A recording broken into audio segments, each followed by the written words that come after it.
Bien, buenos días a todos, buenos días a todas y os pido disculpas porque no puedo hablar español, pero supongo que tienen los aparatos, los cascos para la traducción.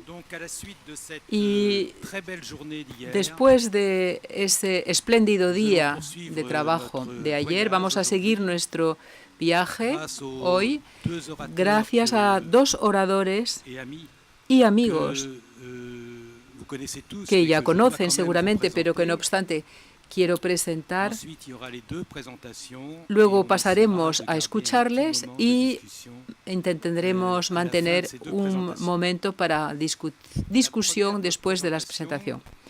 La primera va a ser presentada por Fernando González Serrano, que conocen todos muy bien, que es el presidente de la Sociedad Española de Psiquiatría y Psicoterapia del Niño y el Adolescente, el CEPIPNA, psiquiatra a su vez, doctor en medicina en el Servicio Niño y Adolescente de la Red de Salud Mental de Vizcaya y del Centro de Salud Mental Niño y Adolescente,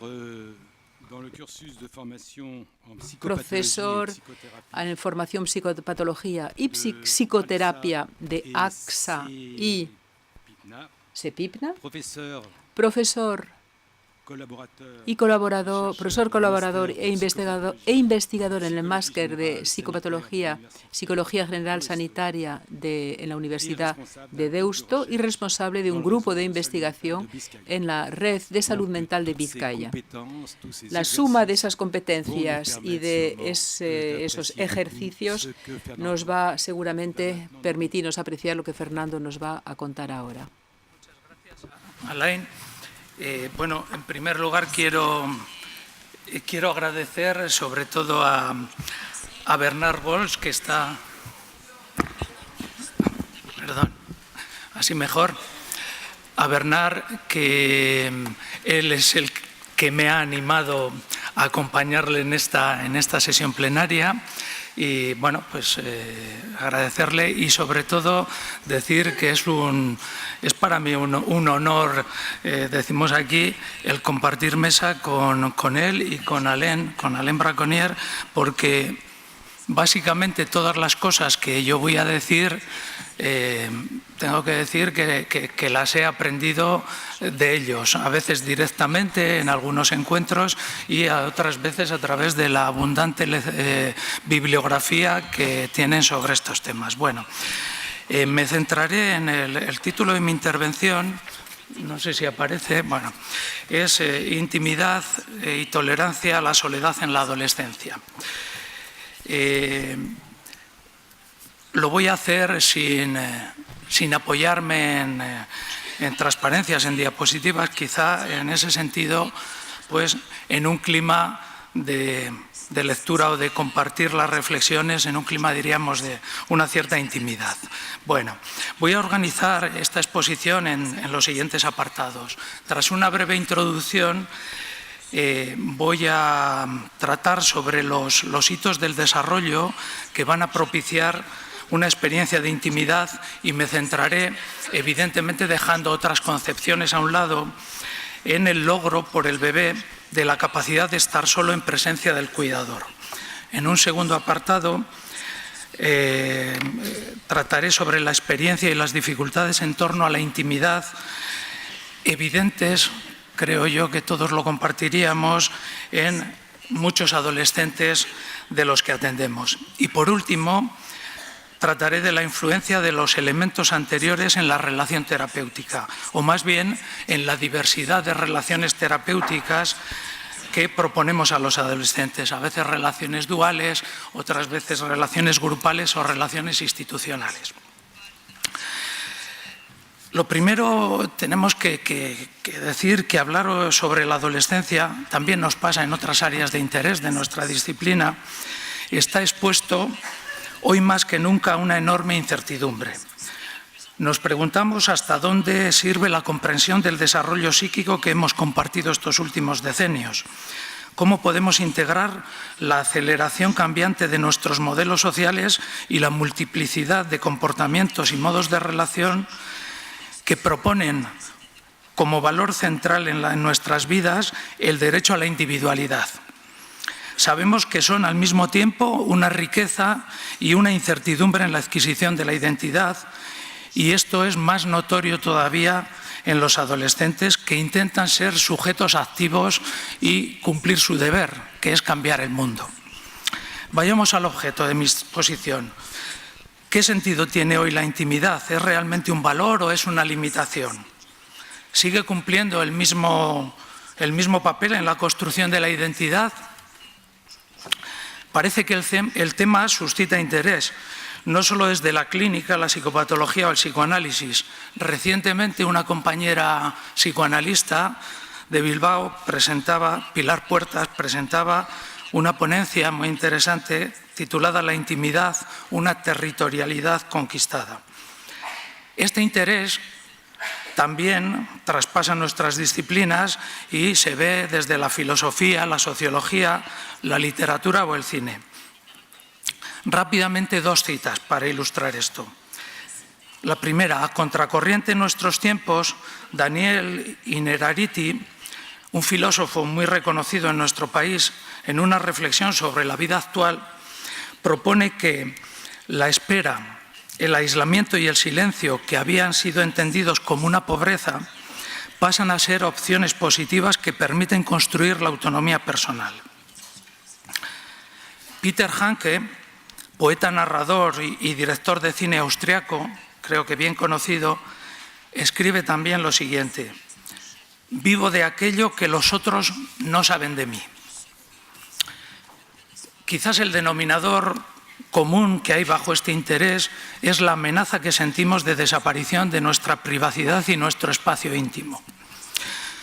Volviendo a nuestro campo, Luis Feducci, psicoanalista y buen conocedor de la adolescencia, que tenemos la suerte de que está hoy por aquí, decía en una entrevista que uno de los rasgos esenciales para valorar el desarrollo de un adolescente es si se inicia una intimidad, es decir, si hay aspectos de su mundo interno y externo preservados del entorno del que ha estado dependiendo y empieza a vivirlos como algo suyo.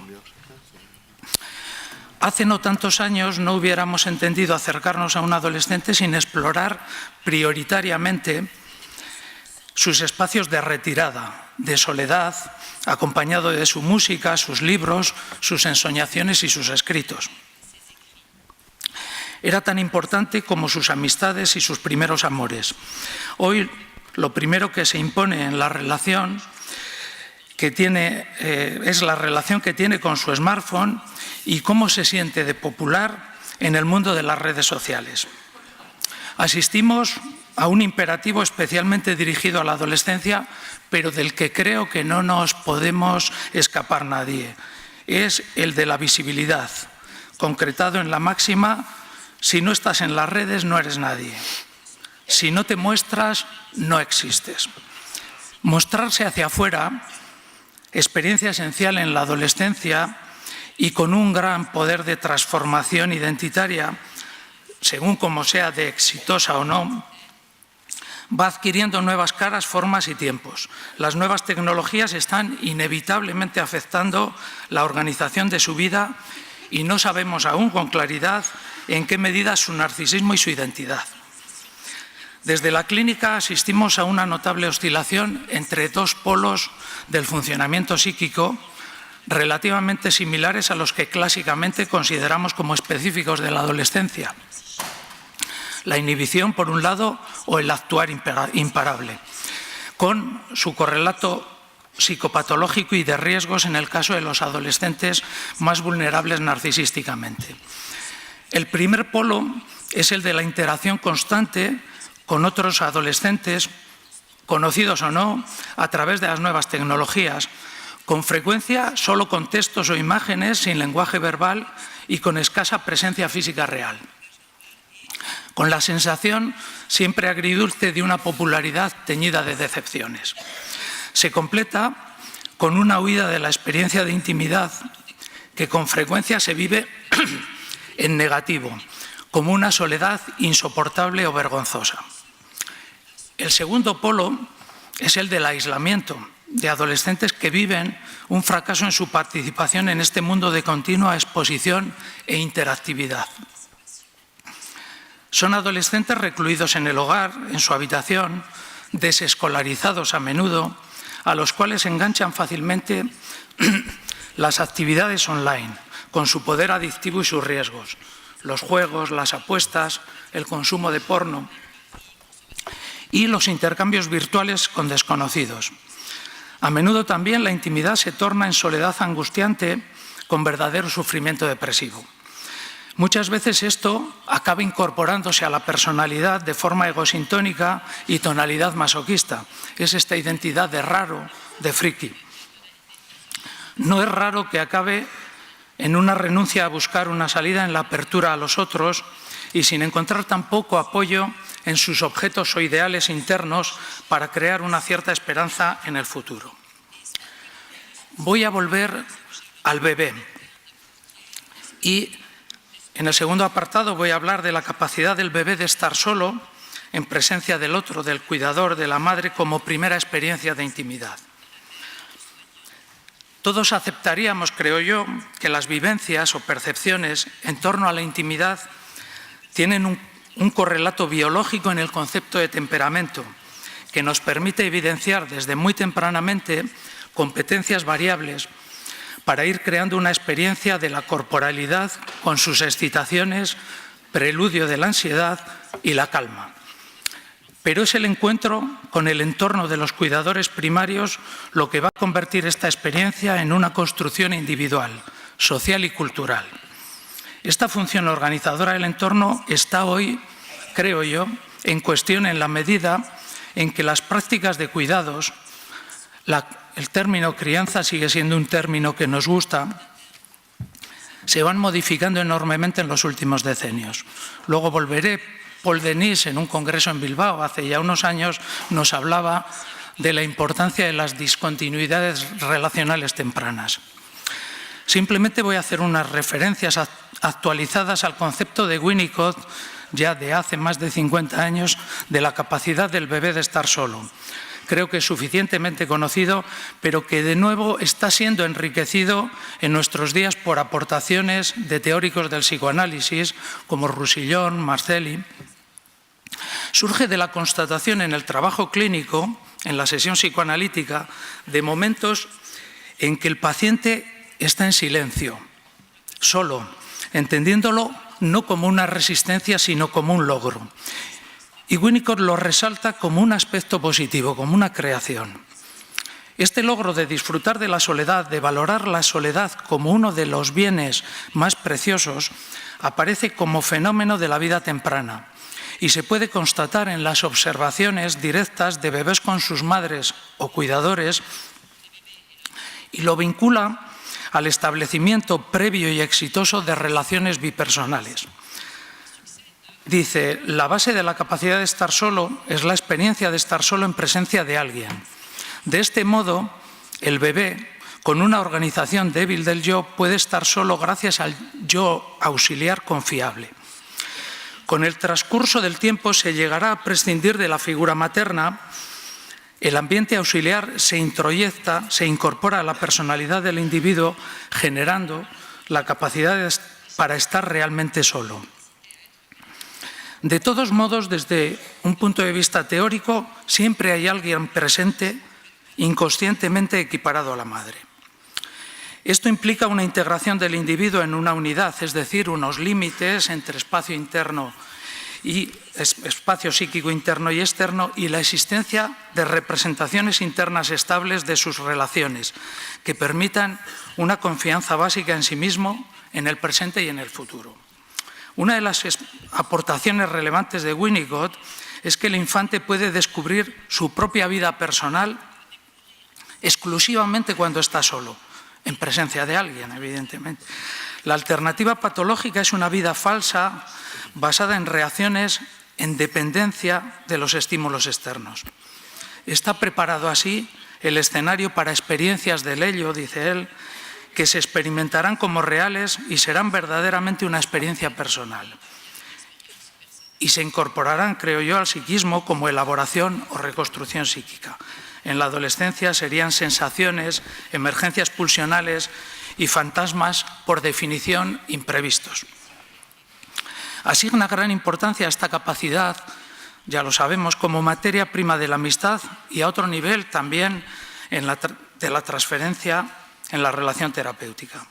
Resumiendo, cogiendo palabras de otro autor, André Carrel, dice: el placer y la tolerancia a la soledad se originan en esta experiencia temprana, en la cual el niño, todavía bebé, vive los beneficios de una forma de soledad, de ausencia, de separación en presencia de la madre. En realidad, cada uno está a la vez presente afuera, pero representado en la psique y a la vez con posibilidad de estar ausente.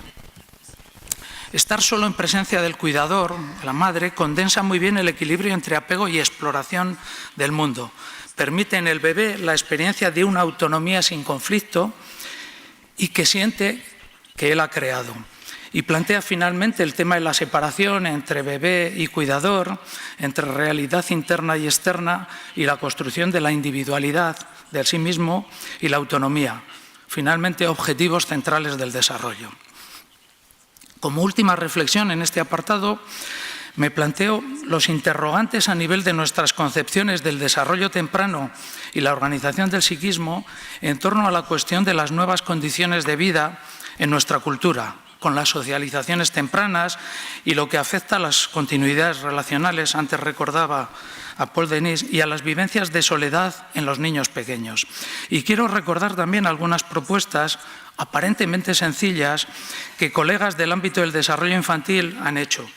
Una se la oí, creo que lo digo bien, a Bernard Goltz en una charla, y decía: es la importancia de que el bebé y el niño pequeño pueda perder el tiempo.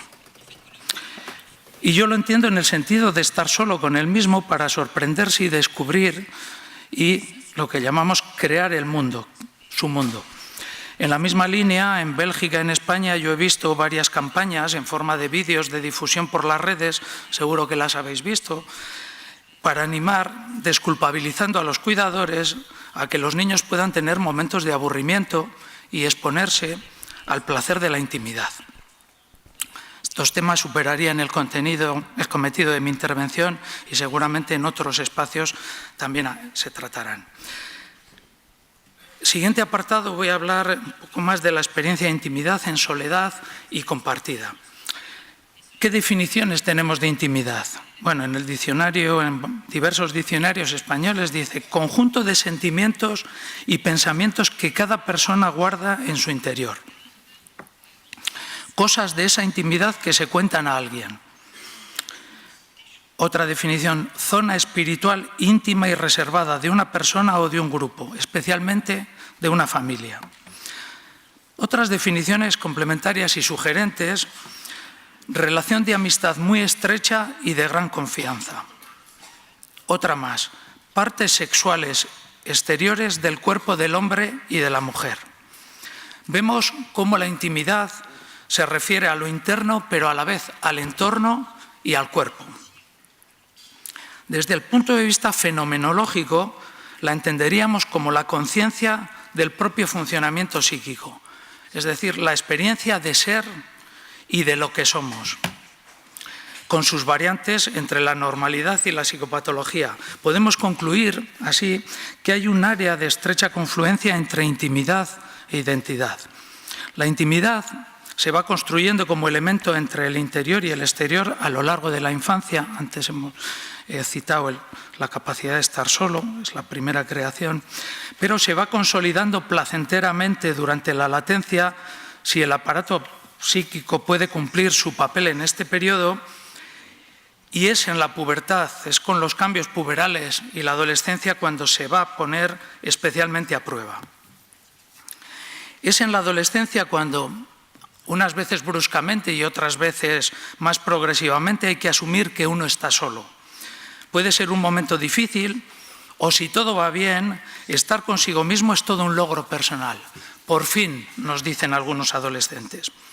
La intimidad no es estar aislado, es estar en contacto con el mundo interno y a la vez permitir la existencia y la influencia de lo externo. Podría decirse que el interés, La apetencia objetal, que llamamos, no pone en peligro el narcisismo ni altera la intimidad.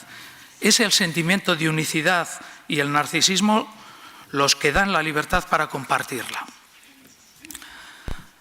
Durante la adolescencia la intimidad es sacudida, antes también lo he citado, por intensas emociones, reviviscencia de experiencias y sensaciones corporales y psíquicas vinculadas a las relaciones tempranas con las figuras parentales, a las que se suman las novedades inesperadas de la pulsión y el cuerpo emergentes. Alberto Lassa, en su libro sobre adolescencia y salud mental, decía: la intimidad se va a convertir en un espacio a controlar, entre lo que se exhibe y lo que se guarda. Y este equilibrio va a ser frágil en muchos momentos y en función de factores internos, ya hemos dicho, el empuje corporal y pulsional, las experiencias relacionales narcisizantes o desvalorizantes, la capacidad de crear ideales accesibles y también de factores externos, especialmente, sabemos, la presencia tranquilizadora o no de los padres y los efectos de él o los grupos de iguales.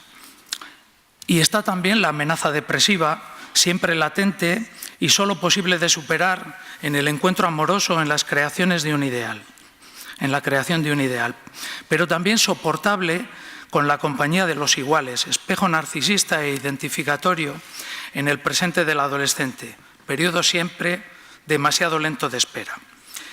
Es inevitable plantearnos que la intimidad sigue siendo también hoy condición necesaria para la elaboración psíquica. En la adolescencia, estar con los iguales, divertirse y aburrirse en compañía, compartir incertidumbres y apasionamiento, la exaltación, los fracasos y el desamor, la búsqueda objetal, va a consolidarse en un enriquecimiento psíquico, identificatorio, en la medida en que sedimenta a solas. La soledad posibilita el contacto con uno mismo. De este modo se amplían representaciones, se crean y se redescubren las que estaban creadas. Se posibilita la reconstrucción psíquica. La intimidad, nos decía en esta ponencia Pilar Puertas, que os he citado, va a ser el refugio donde retirarse a pensar las consecuencias que en el mundo interno va a generar la realidad externa que se ha compartido. La experiencia de intimidad placentera, cuando se da, supone para el sujeto hacer compatible el placer de la investidura narcisista y del mundo de los objetos internos con el mundo de los objetos externos, de los que puede depender con libertad. Es posible así, recogiendo la comprensión de autores a los que ya he citado, entre ellos Alain Braconier, vivir la paradoja especialmente presente en la adolescencia, que se puede resumir en esto que ya conocemos de: para ser más yo necesito de los otros. Lo que me alimenta mi narcisismo es la relación con los demás. Como decían estos autores, y conocemos en nuestra práctica, lo necesario para el crecimiento psíquico del adolescente es no sentir esta aparente paradoja como conflicto paralizante, es decir, poder tolerar la dependencia sin vivirla como esclavitud. No quiero olvidar una breve referencia, no me da tiempo a profundizar sobre ello, a la importante relación entre intimidad e ideal del yo. Esta instancia, que sabemos que es una construcción esencial propia de la adolescencia, que se sirve del exterior, del grupo de iguales, como espacio identificatorio y de gratificación narcisista. El ideal del yo es un estímulo para sostener el procesamiento de la continua reconfiguración identitaria y así poder enriquecer la intimidad. La contención de lo íntimo, de lo privado, va a perder su cualidad cuando este espacio no puede ser vivido en su función. Pasará a lo público a modo de desbordamiento que deja un sentimiento de vacío interno y suele llevar a la búsqueda de objetos o ideales inalcanzables o tiránicos. Creo que hoy juega un importante poder de influencia Internet y sus potencialidades virtuales y los espejismos que es capaz de crear. O en el otro extremo, ya esbozado antes, de crear situaciones de encerramiento en la frustración y la vergüenza, en la desvalorización narcisista de no encontrar nada admirable en uno mismo. Para terminar este apartado, hablaré de que las 3 situaciones por excelencia que van a ser el campo de experimentación y riesgo de compartir lo íntimo son la amistad, el amor erótico y la relación terapéutica, en su diversidad. En todos estos casos va a suponer, cuando es viable, una garantía de apoyo narcisista, mutuo. Podríamos decir que la intimidad adquiere toda su dimensión cuando es compartida, el placer máximo en el sentimiento de unión con otro diferente, cuando se arriesga a buscar al otro en la realidad externa y cuando lo encuentra. Son buenos ejemplos la pasión adolescente en el enamoramiento, sabemos que también ocurre en otros momentos de la vida, y cuando se pone a prueba esta experiencia en el ámbito de la sexualidad genital, y esto implica evidentemente el cuerpo del adolescente. La adolescencia es también el periodo de las confidencias con amigos, el tomarse en serio y compartir los sueños de cada uno, la intimidad, o al menos aspectos de ella, ofrecidos a aquellos, pocos en general, con los que se comprometen relaciones que tienen un gran potencial para la construcción de la identidad. La amistad permite, no fuerza la intimidad. La amistad no invade al otro. Le gusta el acuerdo y la armonía, pero acepta el desacuerdo. No se busca la unicidad sino la otredad, nos dice también en sus escritos Derrida. Pensando en los ideales de hoy, diríamos que no hay tiempo para mantener muchas relaciones de amistad verdadera, es decir, la que se da en un contexto de construcción del sí mismo. Uno se pregunta cómo se puede tener o mantener 200 o 2000 amigos por las redes. La amistad que conlleva ese compartir la intimidad requiere estar atento, escuchar al otro y actuar con la palabra y el silencio y con los afectos en la construcción biográfica del amigo. El último apartado es el de la intimidad en las relaciones terapéuticas. Voy a intentar acelerar un poco por el tiempo. Podemos considerar la relación terapéutica como una situación propicia para el despliegue de la intimidad. También podemos estar de acuerdo con nuestra comprensión que estos encuentros, va implícito en la condición de relación terapéutica, son propicios para la elaboración psíquica siempre que sean compatibles con la necesaria distancia relacional que los adolescentes suelen exigir. Tarea prioritaria del terapeuta, como del adulto en general, es facilitar esto, dejando todos los logros, es decir, la responsabilidad del éxito en esta sintonía relacional al adolescente. Verdadera repetición de la presencia del objeto que permite la creación de experiencias personales auténticas en el espacio transicional implica preguntar a los adolescentes como la madre cuidador pregunta al bebé, hacer comentarios, proponer palabras, acompañándole en sus descubrimientos. Pasar tiempo con ellos, dejándoles solos consigo mismo y redescubriendo quizás el placer de cuando jugaban siendo bebés en esa mezcla de ausencia-presencia del cuidador. Voy a traer una breve situación clínica con un adolescente de 16 años que consultó por grave inestabilidad emocional y conductual en el hogar. Es hijo solo, convive con los 2 padres y previamente sufrió una situación de humillación y acoso con sus iguales. Le atiendo semanalmente desde hace año y medio en sesiones individuales. Mientras tanto, ahora los padres están siendo atendidos por un compañero psicólogo. Tras un ingreso hospitalario por una descompensación aguda con componentes paranoides importantes que remitió bien en pocos días, me ha venido repitiendo en cada sesión durante meses: tendrás que ganarte mi confianza de nuevo y no te va a ser nada fácil. Hemos tenido muchos momentos de silencio en que él cerraba sus ojos como adormilado y yo sentía una cierta inquietud interna que a veces le comunicaba. Él me decía a menudo: tú pregunta, para casi inmediatamente repetir: eres un pesado, ¿a ti qué te importa mi vida?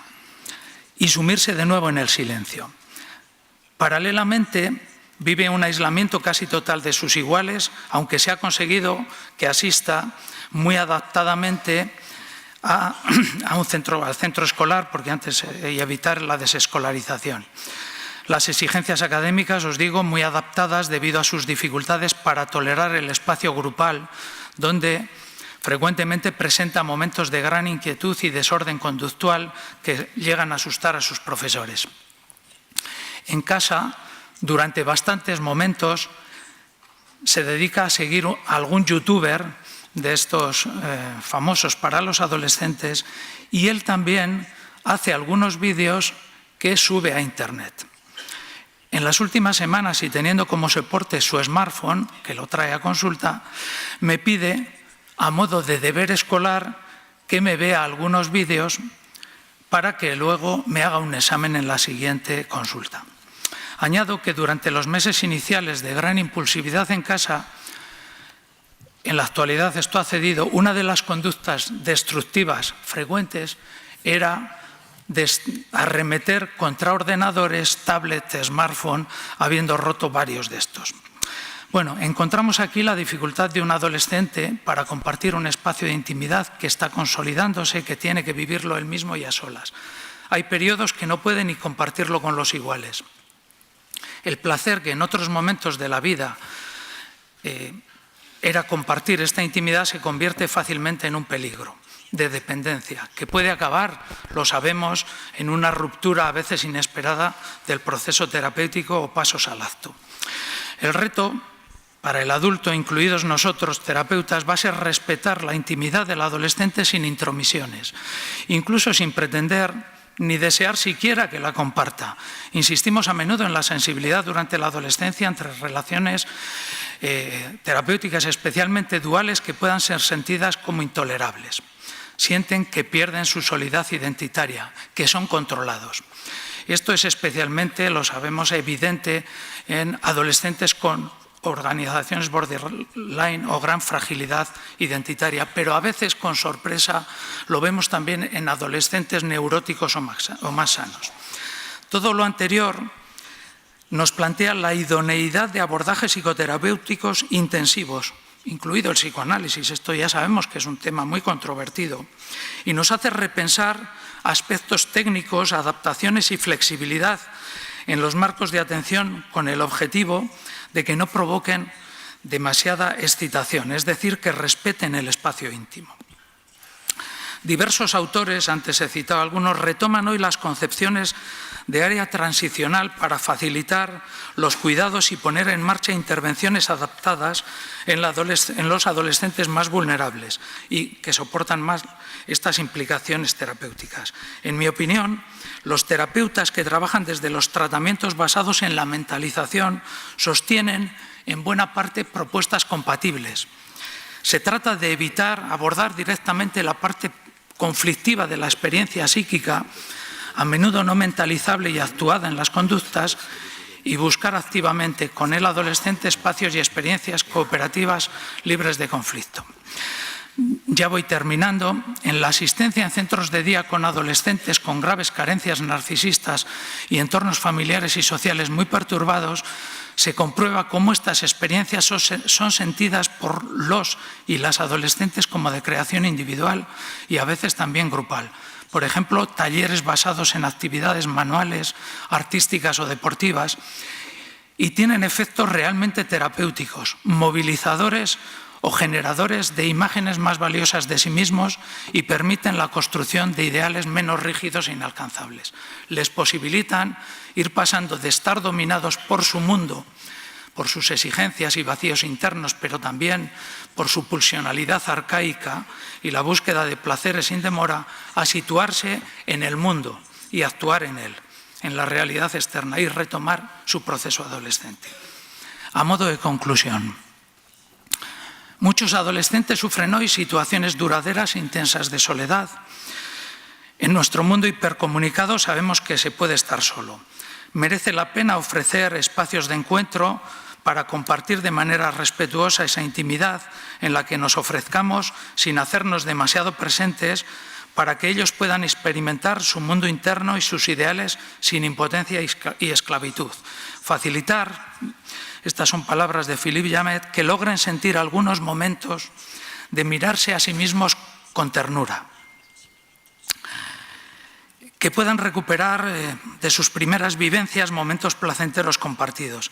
El padre del adolescente que os hablaba me decía que los momentos en que más tranquilo estaba era unos momentos que le había pedido que le ayudase a hacer sus vídeos con música, con las canciones que escuchaban cuando era niño pequeño, y el padre le ayudaba. Bueno, si el adolescente no pudo disfrutar de estas experiencias, como a menudo vemos en los adolescentes que atendemos, poder apoyarse en el presente de la relación terapéutica para intentar una nueva construcción psíquica que abra caminos de renarcisización y de esperanza. Quiero hacer un recuerdo a Juan Manzano, al que escuché más de una vez decir que cuando podemos experimentar esto en el trabajo clínico, enriquecemos también nuestro mundo íntimo y es una de las experiencias placenteras de nuestra tarea de terapeuta. Muchas gracias.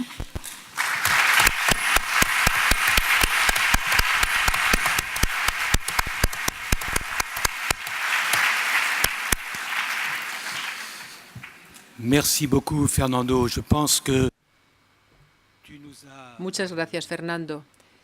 Nos has aportado, me parece, una imagen, una pintura de la adolescencia y del bebé.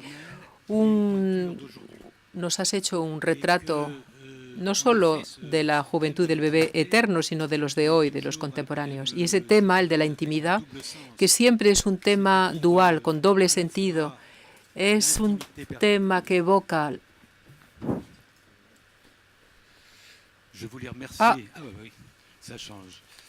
Hay un cambio.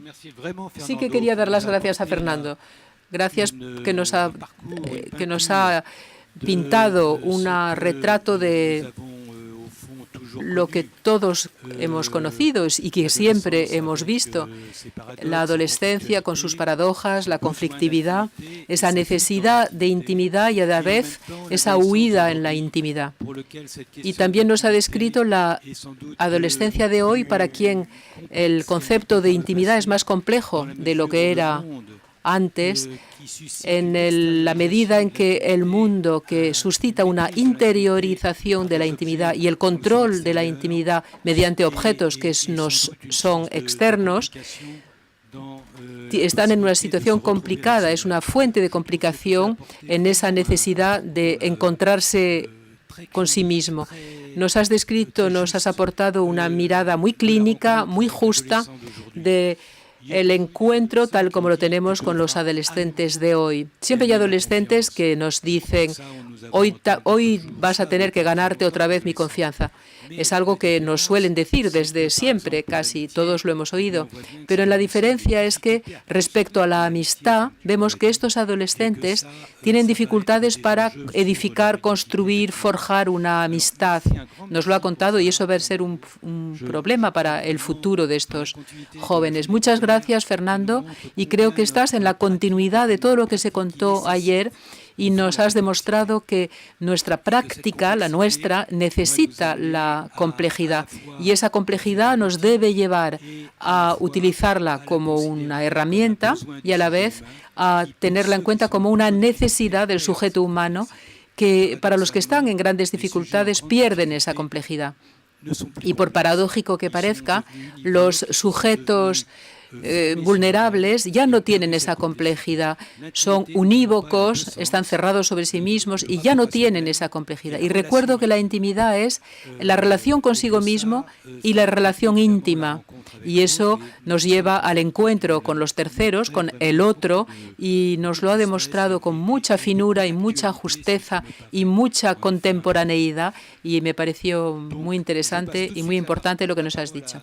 Ahora le paso la palabra, gracias, Fernando, nuevamente, y le paso la palabra al profesor Bernard Gols, al que probablemente no conozcan. Es un amigo, un viejo amigo, presidente de la AEPA, y que como las ponencias de ayer y como la ponencia de Fernando lo demuestra, él también nos va a dar pruebas de que la EPA tenía un eslogan que era comprender para curar, y nos va a demostrar que ese eslogan se debe mantener en mente siempre para no bascular en mecanismos operatorios que nos aportan una satisfacción inmediata, pero que respecto al devenir del sujeto humano no son tan...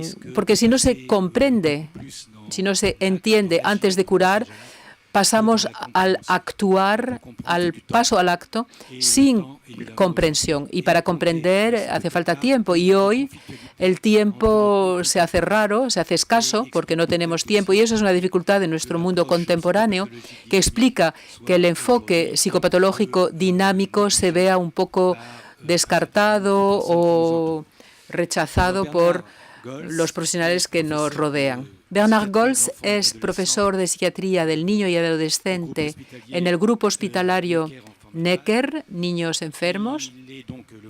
Es el presidente de la EPA, como decía. Sus publicaciones las conocen todos, o al menos así lo desearía. Y Bernard, te doy la palabra para que podamos escucharte con tiempo y atención hasta el final.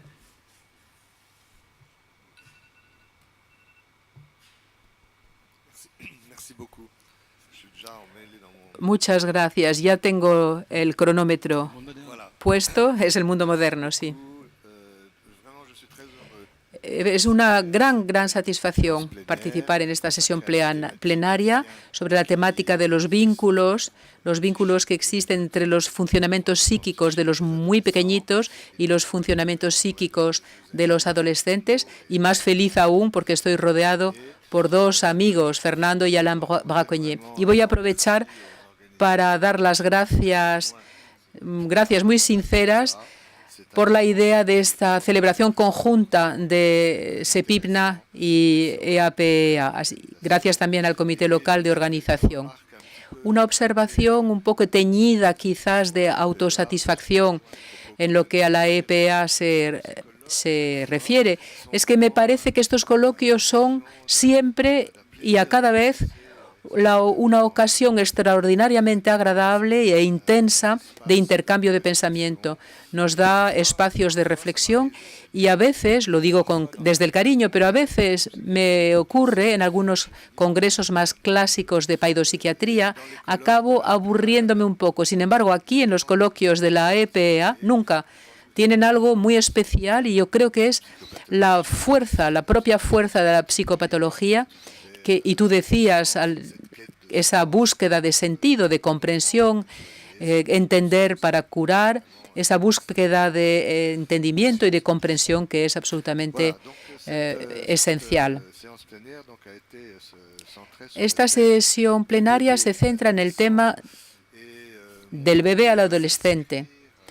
Y yo obviamente voy a tratar esta temática partiendo de una constatación clínica, una constatación que hacemos en muchas ciudades occidentales desde hace unos años, es el aumento preocupante de los intentos de suicidio entre los adolescentes y preadolescentes. Y lo volveré a desarrollar en la última parte de mi intervención, pero es un problema que nos hace cuestionarnos y de forma dolorosa. ¿Qué está ocurriendo?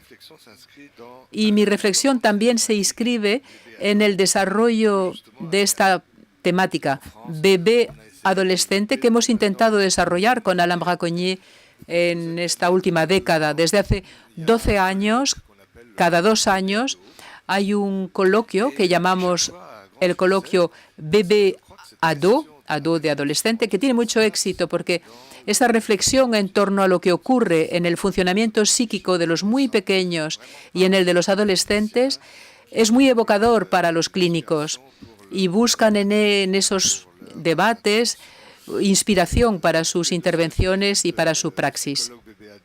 Esos coloquios bebé-ado se organizan, es Alain el que los organiza, ha sido durante mucho tiempo presidente de la Asociación Internacional de la Psicología de los Adolescentes y Bebés, y yo también contribuyo en esa organización y por mi parte represento sobre todo a los bebés.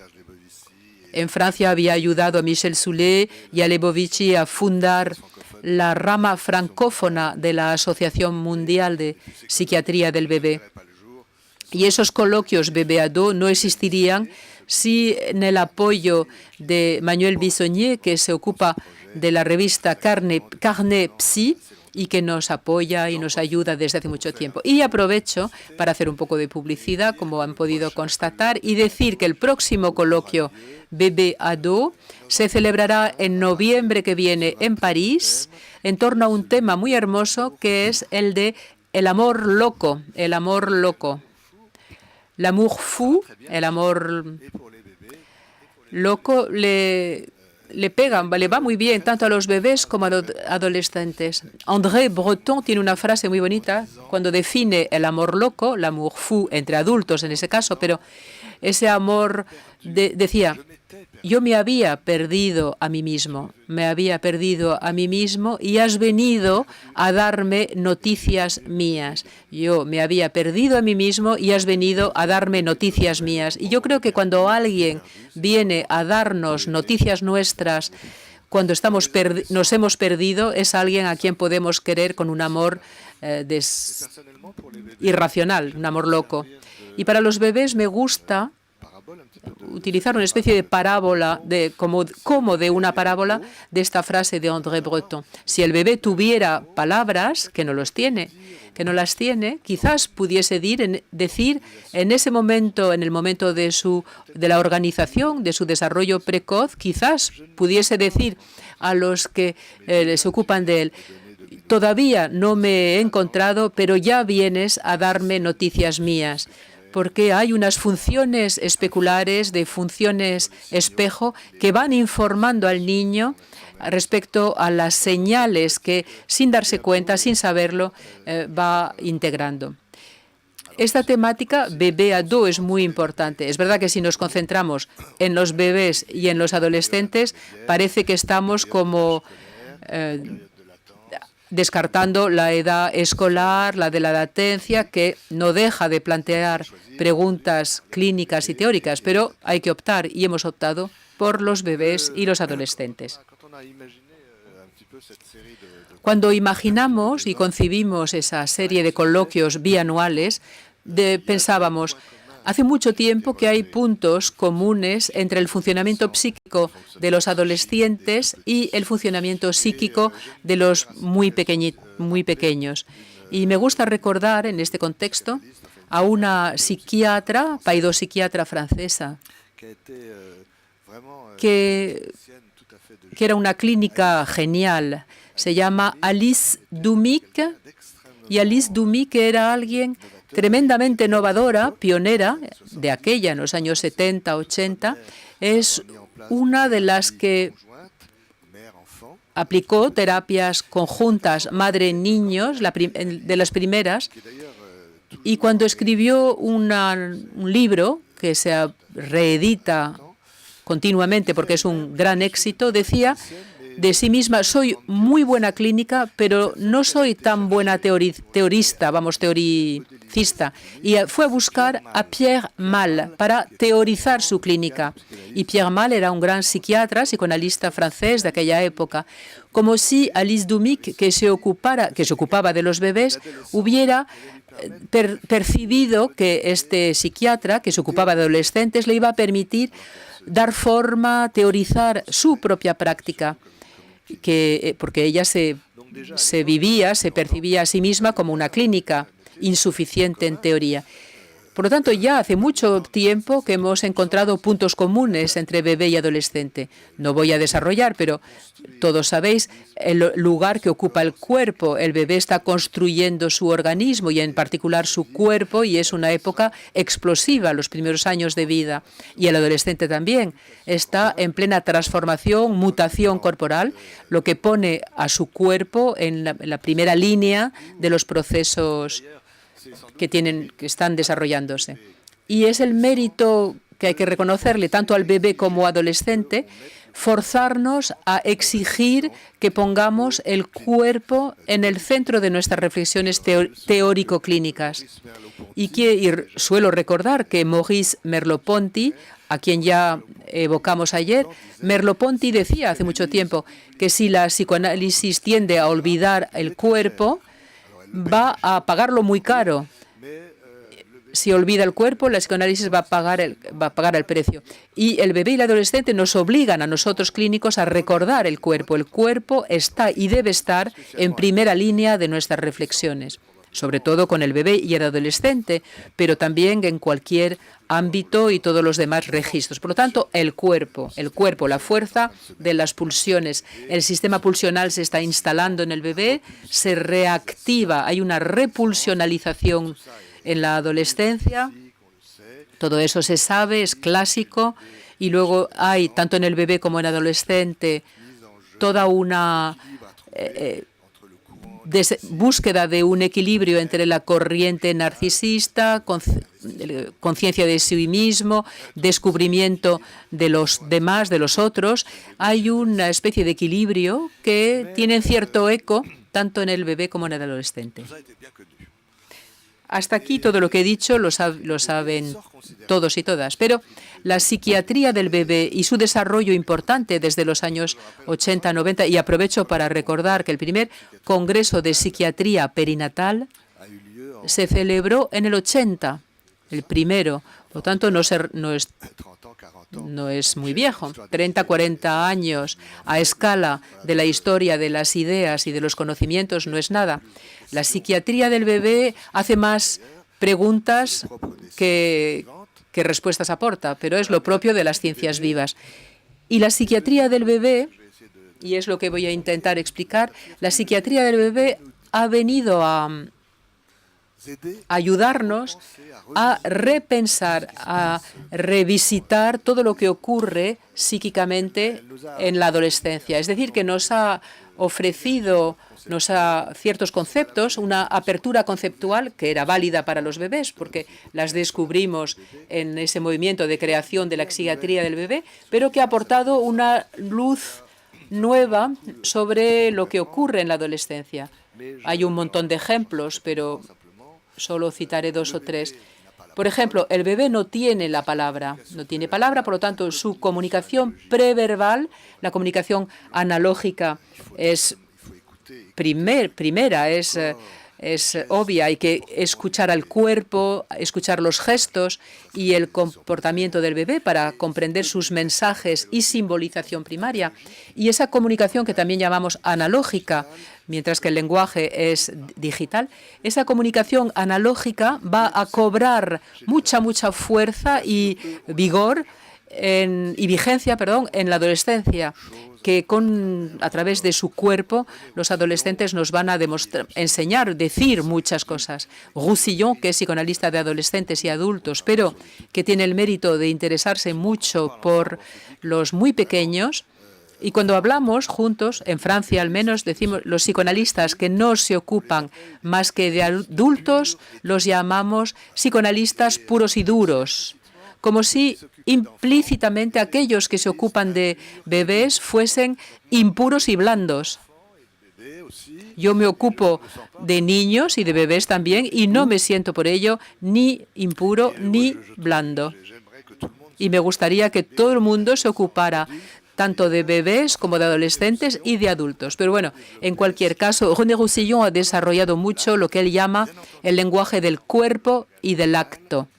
Claro que el adolescente tiene el lenguaje verbal, pero debemos escuchar también su cuerpo, su comportamiento, sus gestos, porque siguen contándonos muchas cosas, diciéndonos muchas cosas, como el bebé, a través de su figuración corporal, preverbal o presimbólica. Y todo lo que nos enseñan con su cuerpo no está ahí para ser escondido. Claro que puede estar... puede ser del orden de la defensa, pero es algo que sigue queriendo decirse a través del canal preverbal, incluso cuando el adolescente ha adquirido el lenguaje, pero hay algo que quiere decirnos a través de ese lenguaje preverbal. Es algo que tiene que ver con eventos seguramente muy precoces en su vida, en la vida de esos adolescentes, en aquella época en que todavía no tenían el lenguaje. Y aunque ahora pueden decirlo con palabras, siguen necesitando expresarlo con su cuerpo a través de sus gestos y de sus actos. Comunicación analógica, por lo tanto. Sabemos que la adolescencia es una época de recuestionamiento de todo, una especie de gran obras internas y, entre otros, el esquema del apego. El apego se construye en los bebés, pero la adolescencia es un momento de recuestionamiento, todo se vuelve a poner en tela de juicio y, afortunadamente, los esquemas de apego no son fijos, no están inmovilizados para toda la vida. Alguien que es inseguro no va a ser inseguro toda su vida, el que es seguro puede no serlo toda su vida. Queda sitio para la vida, queda sitio para el cambio y la adolescencia es un periodo de plasticidad y de recuestionamiento de todos los esquemas de apego. Y es el bebé el que nos ha enseñado a mirar al adolescente bajo ese prisma particular. Respecto a la angustia, también los bebés nos han enseñado que entre la angustia primordial, la violencia fundamental inicial del desarrollo que Bergeret estudió, Jean Bergeret, que lo estudió con muy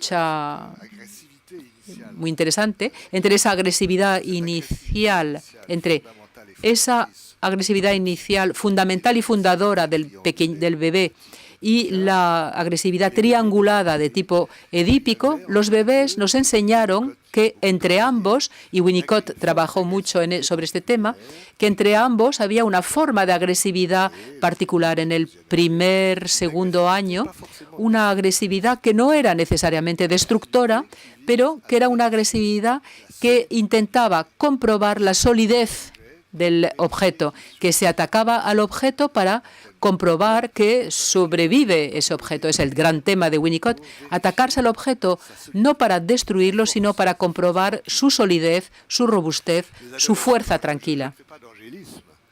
Y no estoy siendo angelical, ya sé que hay adolescencias absolutamente destructivas y rayanas en la patología, pero la mayoría de las crisis de adolescencia atacan al otro, pero no tienen necesariamente un fin destructivo. Es más bien un objetivo de autoasegurarse, como lo ha mostrado Winnicott, podemos atacar al otro para comprobar que sobrevive a esos ataques. Y es muy fundador para distinguir el objeto interno y el objeto externo.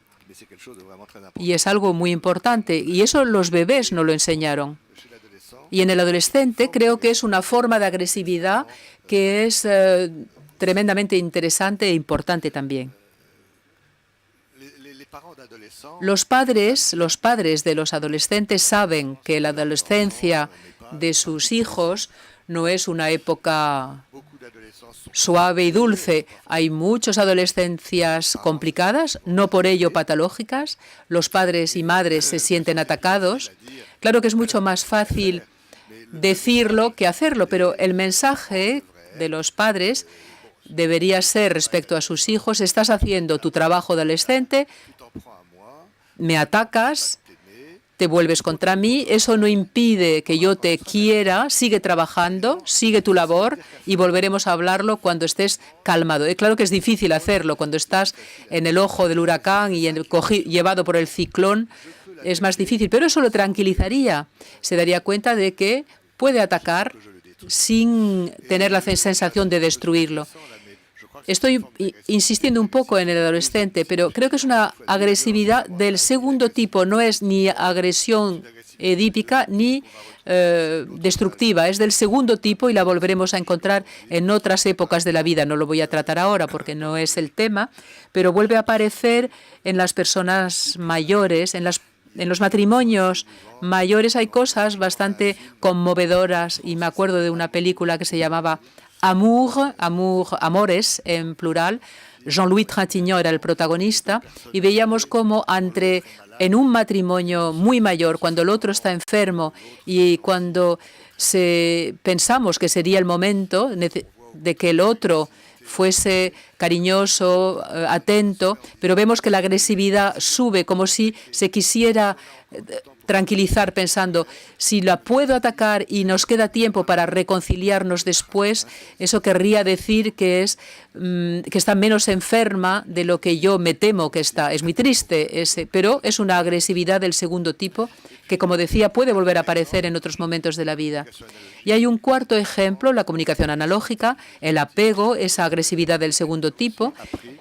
Y más allá de eso, el bebé también nos ha enseñado que en la adolescencia había una especie de resurgencia de lo que llamamos las identificaciones adhesivas que se han descrito, lo ha hecho Esther Bick, por ejemplo, en el bebé.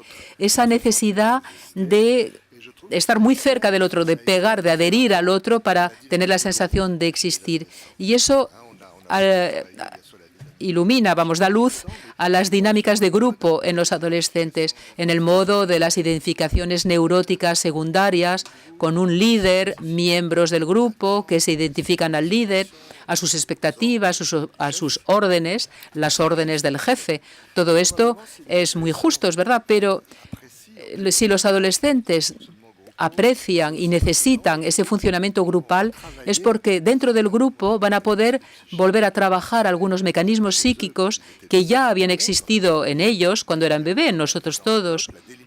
El trabajo de los sobres, delimitar esas envolturas, el yo piel, el yo corporal, pero también hay una especie de envoltura que es el grupo, y el hecho de adherirse al otro, funcionar dentro del concepto nosotros, es una forma de retrabajar y pasar de la indiferenciación a la diferenciación intersubjetiva entre el nosotros y el yo. Está entre el on impersonal del sé, y el uno está dentro el nosotros, que una fase de paso a la intersubjetividad. Todo ello para decir que entre bebés y adolescentes no es solo una puesta en perspectiva que es muy fecunda, y no se trata solo de decir que los adolescentes son antiguos bebés, porque eso es banal, es una evidencia, pero los bebés obviamente van a transformarse en adolescentes y los adolescentes son antiguos bebés. Pero la temática bebé ado no es eso. La temática bebé ado es decir que en la adolescencia se van a poder volver a trabajar los mecanismos de los muy principios de la vida psíquica, recuestionarlos, replantearlos y volver a trabajarlos de otra manera. Es decir, que diciendo esto, hablo de Jean Laplanche y de la teoría del après-coup. Jean Laplanche decía, la teoría del après-coup no es fácil de traducir y de hecho no se traduce. En inglés es defer action. Él decía, esta teoría ha de ser leída en los dos sentidos. Por supuesto, el pasado explica algo de nuestro presente, pero cuando todo va bien, nuestro presente nos permite permanentemente volver a trabajar, reescribir, transformar, remanipular nuestro pasado, del pasado al presente, del presente al pasado. 2 veces fui a Londres, a la casa donde vivía Freud los últimos años de su vida, y en cada vez he encontrado una pequeña frase de un poeta en inglés. It's never too late to have happy childhood. No es demasiado tarde para tener una infancia feliz. Evidentemente, de un punto de vista racional no es evidente, pero se ve bien que nunca es demasiado tarde. No podemos cambiar los acontecimientos que hemos vivido, las vivencias, pero podemos cambiar nuestra relación con nuestras vivencias. Es el objetivo de las terapias y psicoanálisis, calmar, tranquilizar algo, incluso cuando fueron cosas muy dolorosas o traumáticas.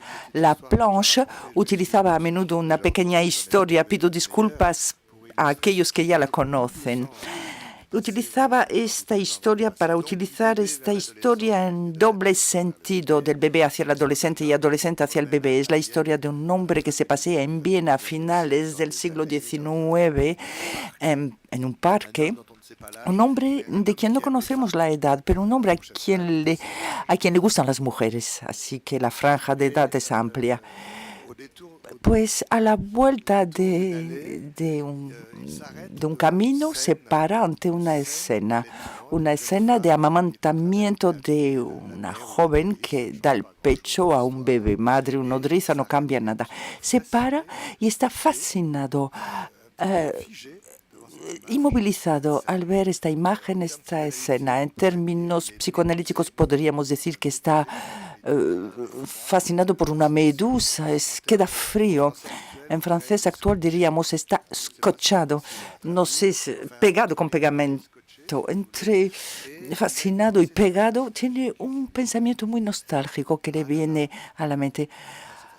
Oh, la, la, esto es fácil de traducir, ¿verdad? Oh, la, la. Si yo hubiese sabido, siendo bebé, que los pechos de las mujeres eran tan hermosos, sin duda habría mamado de otra manera. Y aquí se ve bien el bebé que él fue.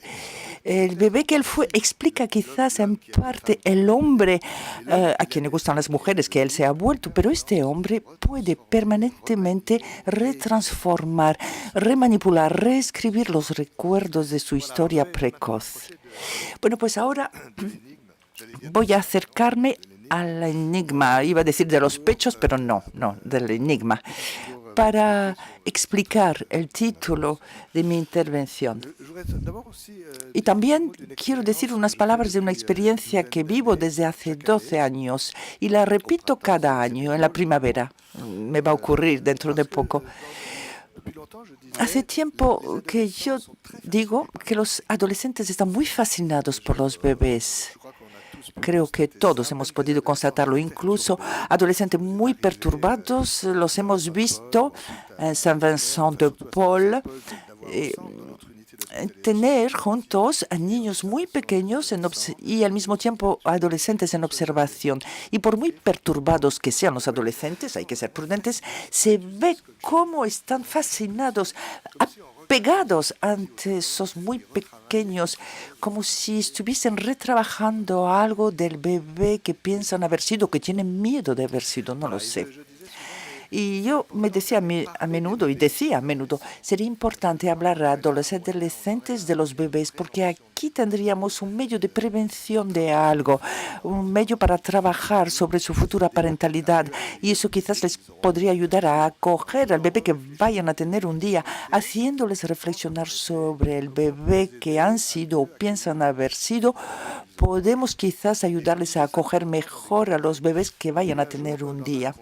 Y un día en un congreso he visto a una joven, una mujer pequeña, pero de estatura, pero tónica, que hizo una pregunta y me dijo: señor Goltz, ya le oí decir esto. Me repito, aviso. Bien, pues ya le he oído decir esto. La idea es muy buena, pero ¿ya lo han hecho? Ir a hablar de los bebés a los adolescentes. Y le dije, pues no, pienso en ello, pero todavía no lo hice. Y me dijo, no importa, yo soy profesora en un instituto, en los últimos cursos, y si usted quiere, podemos organizar esto. Venga a mi aula para hablar a los adolescentes de los bebés. Y me explicó que un instituto a 100 kilómetros de París. Y cada año voy. No voy en el último año porque están bajo la presión del examen final, pero en los 2 años anteriores voy 2 días. Y hemos publicado esto. La profesora se llama Marie Biot, es excepcional en su sensibilidad hacia los alumnos que tiene. Y hablamos de los bebés, de lo que piensan los bebés, de lo que los bebés pueden sentir, de lo que padecen. Hemos tardado en en darnos cuenta que los bebés podían sufrir psíquicamente. Después miramos una película de Bernard Martineau. Bien, y están fascinados. Y veo en su mirada una sorpresa, un descubrimiento. Y cuando me voy, siempre se muestran extremadamente amables. La última vez, cuando me fui, me dieron un pequeño biberón. Y cada uno había puesto en el biberón, una pequeña nota que leí al llegar a casa. Y era emotivo, de verdad, porque yo creo que así descubrieron algo y siguen descubriendo algo del bebé que fueron. Y esto cambia todo para el respeto de la vida psíquica, de la no violencia hacia los bebés que vayan a tener. Y la última vez había una pequeña nota que decía: muchas gracias por haber venido, le deseamos un hermoso porvenir. Yo ya no estaba en el aula para decirles que era un poco tarde quizás, pero no dejó de ser muy amable, ¿verdad? Y creo que había algo fuerte que había pasado allí entre ellos y yo. Bueno, pues llego al núcleo, a la cuestión del enigma y por qué intento mostrar cómo esto está en vínculo, enlazado con los intentos de suicidio. Y es porque el lugar del enigma es importante en el desarrollo. Volveré a Jean Laplanche para el bebé, pero creo que va a volver a tener un lugar muy importante en el momento de la adolescencia. Tengo que resumir y muchísimo, pero bueno, muchos de ustedes sin duda conocen la teoría de Jean Laplanche sobre la seducción generalizada. Jean Laplanche nunca se ocupó de bebés. Y forma parte de esta gente que no se interesó, no se ocupó de los bebés, pero que dijeron cosas muy importantes para aquellos que se ocupan de los bebés. Es verdad para Green, para Olamier, para Bion. Jean Laplanche nunca se ocupó de bebés. Y un día en un seminario en Dijon, al cual yo había sido invitado, me había dicho: ¿sabe, Bernard, si yo tuviese una segunda vida, creo que me ocuparía de bebés? No lo hizo, pero muestra hasta qué punto su sensibilidad hacia las etapas precoces del desarrollo era grande, era importante. Jean Laplanche arrancó de la cuestión del traumatismo real, imaginario, en la teoría freudiana. Y aprovecho para decir que en francés tenemos la suerte de las palabras. Hoy, cuando se dice entender el traumatismo, entender etimológicamente significa comprendere, coger juntos, escoger la dimensión de realidad de fantasía y, bueno, él partió de la pulsión también, del trauma, y quería mostrar que la pulsión no es solo algo biológico, endógeno, inscrito en nosotros, que la pulsión se co-construye en la interacción, en la relación, en el encuentro mutuo, pero muy asimétrico entre la organización psíquica del bebé y la organización psíquica de los adultos que lo cuidan, debido a la neotenia fundamental y fundadora del bebé. Este encuentro mutuo, pero muy disimétrico, más que en cualquier otra especie mamífera, él ha llamado la situación antropológica fundamental, cuya configuración edípica no es más que uno de los ejemplos, uno de los casos particulares. Y en este encuentro entre el psiquismo adulto y el naciente en construcción del bebé está la cuestión de la pulsión.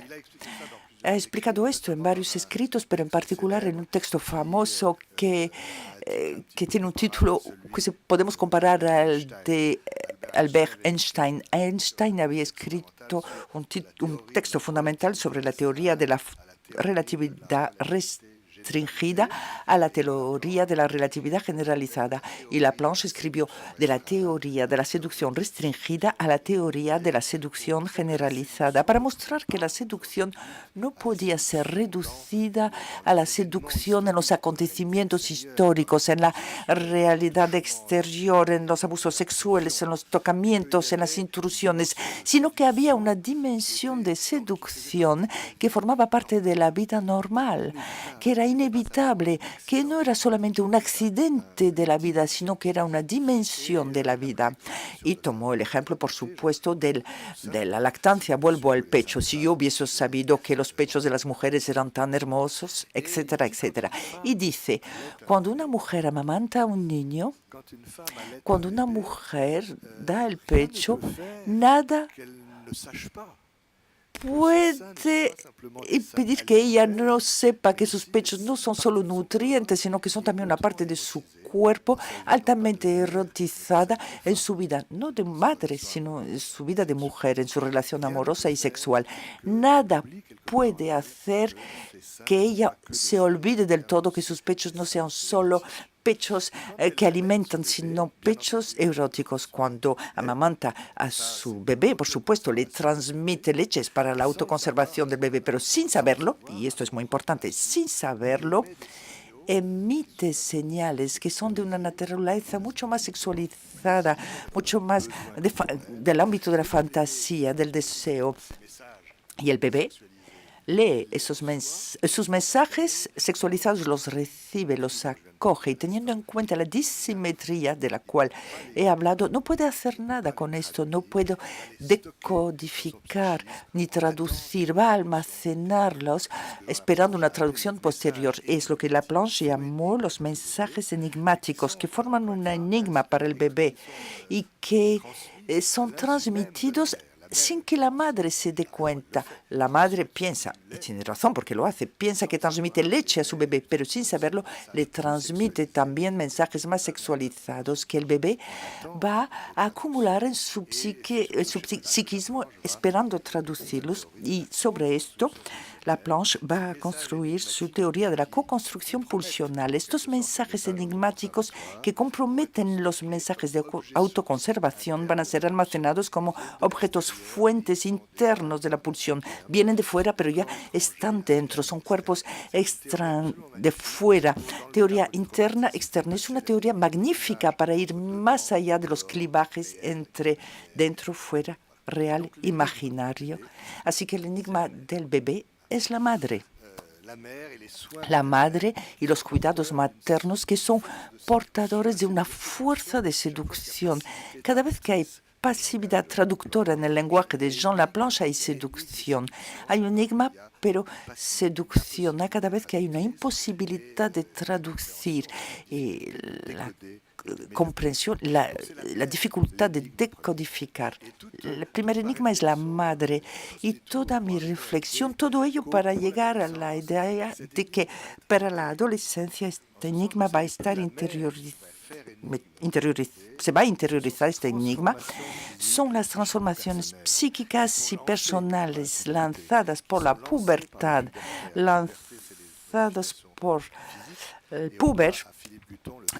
Philippe Guton ya nos dio el término pubertario para las transformaciones psíquicas que acompañan a las físicas. Y este pubertario se pone en marcha y ya el adolescente no puede dominarlo. El enigma viene de dentro de sus transformaciones psíquicas y corporales a las cuales tiene que enfrentarse. La interiorización del enigma, que forma parte del trabajo del adolescente, que ha interiorizado unas cuantas cosas que vienen de fuera, quería insistir sobre esta cuestión del enigma porque me parece que esta interiorización puede dar lugar a separaciones entre la pubertad y lo pubertario que observamos a cada vez más. Ahora, quizás este clivaje, esta separación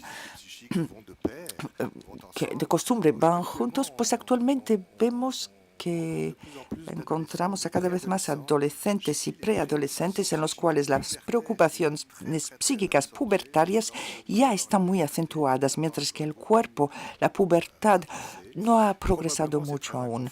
Es muy desagradable, sin duda. ¿De dónde viene? No lo sé, pero no deja de ser un problema de salud pública. Cuando yo empecé mis estudios de medicina, unos niños preadolescentes que se suicidaban existían ya, pero no dejaba de ser algo muy excepcional. Hoy en día, en Necker, hay unas cuantas personas de mi equipo que están presentes aquí, lo sabemos bien. En el hospital Necker, en nuestro servicio de pedopsiquiatría de enlace. Hay cada semana adolescentes, pero también niños, jóvenes, a cada vez más jóvenes hospitalizados por intentos de suicidio graves, con una destructividad fuerte, de querer morir. Esto no lo podemos cuestionar y esto nos inquieta mucho. E incluso tenemos que pensar en dispositivos de acogida un poco particulares. En Francia se le había pedido a Boris Cyrulnik en 2008 un informe que fue publicado en la editorial Jacob.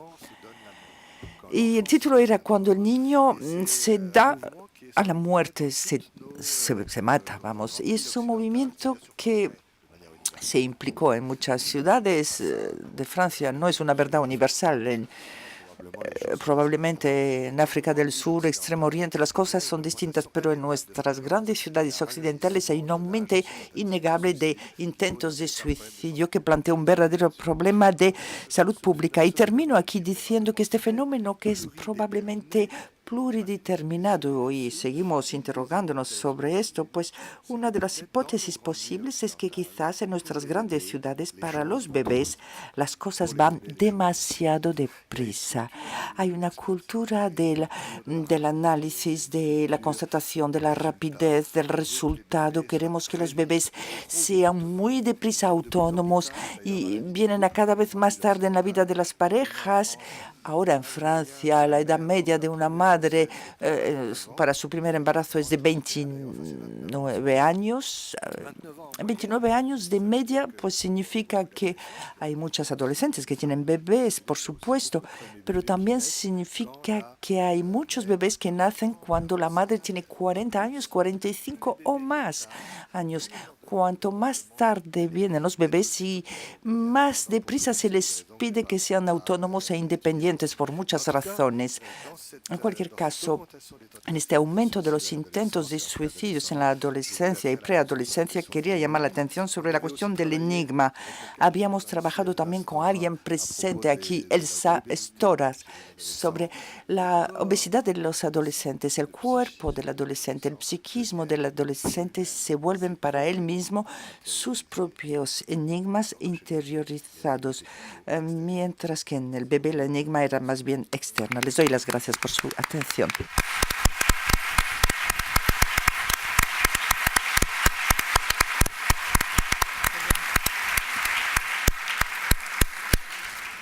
Bien, malheureusement, le temps ne nous permet pas de... Gracias.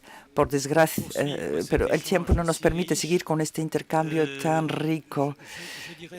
Yo diré sencillamente algo. Creo que nos han dado ustedes dos un mensaje que no es enigmático, un mensaje que nos permite vivir, sobrevivir y cuidar a los niños, los bebés y los adolescentes que acogemos. El mensaje es: nunca es tarde para tener una infancia feliz. Y creo que si mantenemos esto en mente, creo que seguiremos vivos nosotros para dejar un espacio a la vida a esos bebés, a esos niños, esos adolescentes que vienen a vernos. Muchas gracias a los dos. Y bravo. Bravo. De verdad estoy absolutamente admirativo ante sus presentaciones. Creo que como el resto de la sala también, por supuesto.